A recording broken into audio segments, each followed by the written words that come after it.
Well, I'm glad you clapped for me. Because in reality, most people don't like me. You know why they don't like me? Because I joined Toastmasters in March of 1998.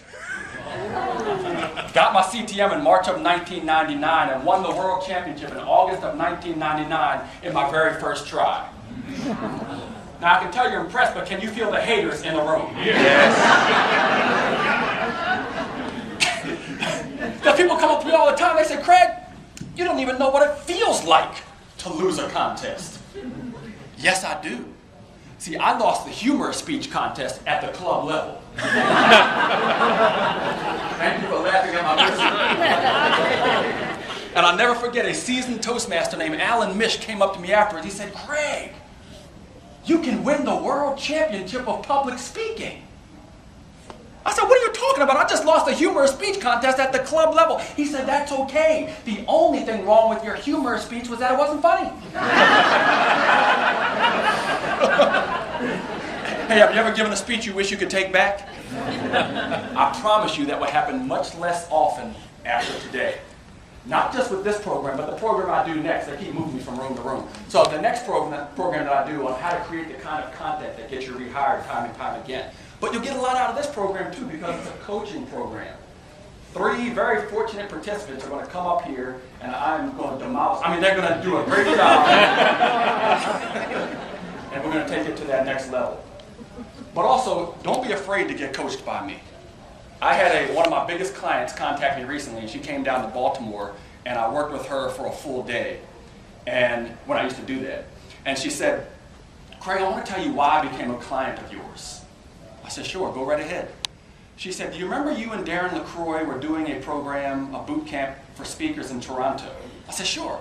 She said, I went to that boot camp, I signed up, but I didn't know you guys. So I didn't know if you were going to just try to cheat me out of my money or if you were going to try to keep selling me more things. I didn't know who to trust. She said, and then I went down in the morning before the program started to the breakfast area. And you were down there having breakfast by yourself. And when your food came, you nodded your head in prayer. And that was the moment I knew, I'm going to work with you. And that's why I've been one of your biggest clients ever since. And I looked at Sarah and I said, well, I guess prayer works. But what it also says is, like Ralph Waldo Emerson once said, what you are speaks so loud that I cannot hear what you say. Take the advice I give you and understand it's all coming from a place of trying to make you a better presenter. You might do a lot of things up here that are very good. I just won't have time to talk about those. Okay? We're going to take what you do and take it to that next level. All right, so who was in my program this morning? You have a good time? Yeah. All right. You heard me speak. Now you're going to hear other people speak. Then you're going to hear me give feedback. And then they're going to take that speak to the next level. So who is my first Victim. All right. Come on up. By the way, these 3 won a contest to get coached by me. They were the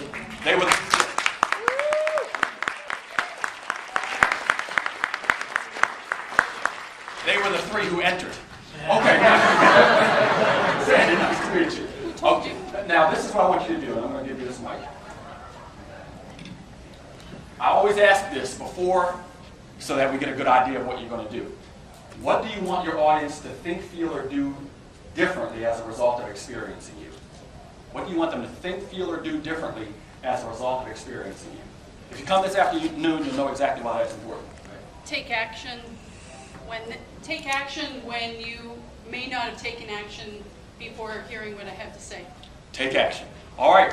Now, I might not let her get through the whole thing, but whatever she does in one part of her speech, she's probably doing in the other parts of her speech. So it's going to make it a lot better. All right, let's give her a hand. Sandy Malone.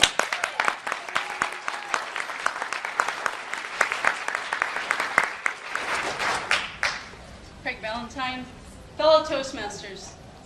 Social injustice is happening all over the world. Governments are doing it to their people, and it's happening from one person to another person. What can you do to help stop social injustice? A month or 2 ago, I was waiting for a bus in Linwood to get to Seattle. The bus was the last commuter bus out of Linwood, so there was quite a long line of people waiting to get on the bus. When the bus came, everybody started getting on the bus. And when I got on the bus, I went directly to the back door. There was a space, I put down my 3 bags and turned and faced the front of the bus, waiting for other people to continue filing onto the bus. I noticed an elderly couple making their way to the middle of the bus, and the sideways facing seats towards me, a young woman stood up and allowed the couple to sit in her seat as well as the empty seat that was beside her. And I thought, wow, that's pretty good. It's nice to see people getting up and not having to be asked. People were continuing to file on the bus. Like I said, there was a long line of people. There was a huge mountain of a man coming towards me, and I thought, oh great, I'll have to save some room beside me so I can breathe on my way to town. Well, when he got beside me, I noticed that there was an elderly woman whom I hadn't seen prior because of the guy, and she was very old and moving quite slowly. And I couldn't quite believe that she'd made it that far back from the bus without somebody offering her their seat. So I turned to the sideways facing seat where there was a young man, and I said, excuse me, would you mind giving up your seat for this elderly woman? And he said, why are you asking me? To which I replied, because you're closest. He didn't budge. So then I turned to the back of the bus where I saw a gentleman sitting on the aisle seat with a bicycle helmet on. And I said, you look pretty fit. Do you think you would mind standing for this elderly woman on the way to town and giving her your seat? He said, no problem. So he got up and the elderly woman sat down and said, thank you very much. And I said, you're welcome, and thanked the gentleman for standing. I went and took my place where I had put my bags, faced the front of the bus, and I was very thankful that the mountain of a man was between me and the young man who didn't take action and get up. And on my way to town, I thought, wow, has it really come to this? Do we really have to ask somebody to get up and allow someone to have their seat? Sure, she was older. I too will someday be older. And no one will have to get up for me because I'll ask them to get up if I need the seat. That'll be the difference. But what I think that people stand by and watch a lot of things happen without doing anything about it because no one says anything.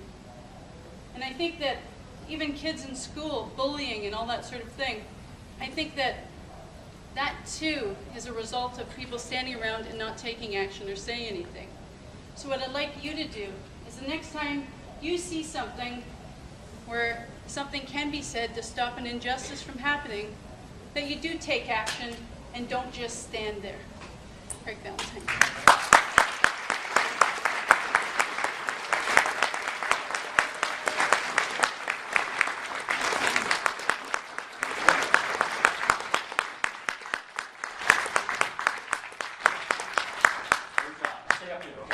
Sure. All right, what do you think? Good. Good, right? Let's take it to the next level. All right, you did a whole lot of good things. We're not going to talk about those. Okay. No, she did, and I want your feedback as well.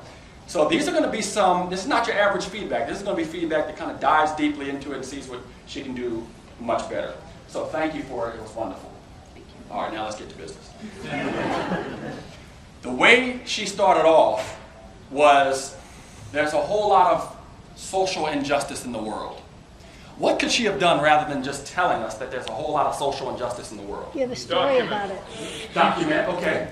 I say, are you aware, or does it bother you that there's a whole lot of social injustice in the world? Okay. All right, now let me ask you something. Do you think everybody believes that there's a whole lot of social injustice in the world? No. So what we have to do is qualify it. You're right on the right track. Well, what I would suggest you do is, and write this down, you're going to find a lot of underlying principles under what you pick up today. This first underlying principle is don't tell, ask. Don't tell, ask.